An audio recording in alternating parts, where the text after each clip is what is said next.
pregnant in 10th grade. My parents disowned me and kicked me out of the house. 20 years later, they showed up demanding to meet their grandson, but what they saw that day left them speechless. That October night in 2004, I stood in our living room holding a positive pregnancy test in my trembling hand. "You're lying," my mother said, her voice sharp as winter ice. "No daughter of mine would be so common." My father walked to my room and returned with my suitcase. He set it by the front door. "You have 10 minutes, he said, adjusting his Yale class ring. "Take what fits. Leave your house keys." "Dad, please, you're not our daughter anymore." He flipped the family portrait face down. "Our daughter wouldn't destroy everything we've built." My mother examined her manicure. "Don't call us.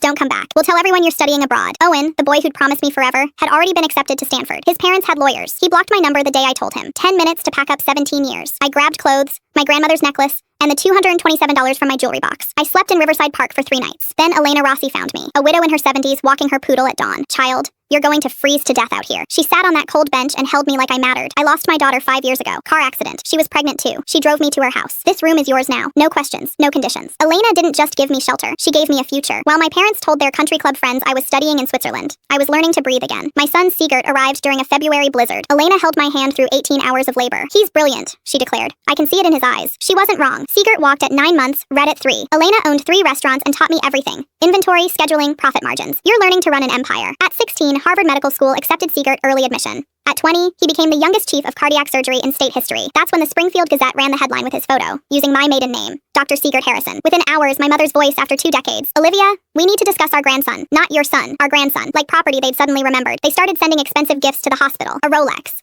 a Mont Blanc pen. Each card, "Your loving grandparents." They hired a private investigator to follow Sigert. They approached him at a coffee shop. "You look just like your grandfather," my mother said, blocking his path. Sigert called me immediately. "Some woman claiming to be my grandmother just ambushed me. Should I call security?" "Yes, always." What my parents didn't know was that Elena had prepared for this. Her will contained provisions about biological family members who previously abandoned me or Sigert. When my parents kicked me out, they didn't just disown me. They legally signed away all parental rights, including to any future grandchildren. Permanent and irreversible. We invited them to the Springfield Memorial Annual Gala, where Sigert was giving the keynote. 500 guests. Full media coverage. 20 years ago, Sigert said from the podium, a 17-year-old girl was thrown out of her home for getting pregnant. Then Elena Rossi found her, a widow who proved that love isn't about blood, it's about showing up. My parents sat at table 1, smiling, assuming he meant them. Everything I am, I owe to 2 women. My mother, who sacrificed everything, and my grandmother Elena, who showed up when no one else would. That's when my husband Lance, an estate attorney, presented the documents on the big screen. The abandonment papers my parents signed, the will provisions that legally barred them from any inheritance. The emails showing they'd hired Owen to manipulate me. "You gave my mother 10 minutes to pack her life," Sigert said. "So we're giving you 10 minutes to leave this gala and leave us alone forever." Process servers walked in with restraining orders. Police stood ready. My parents and Owen left through a ballroom of 500 witnesses recording everything. Harrison Industries stock dropped 30%. My father was voted out as CEO.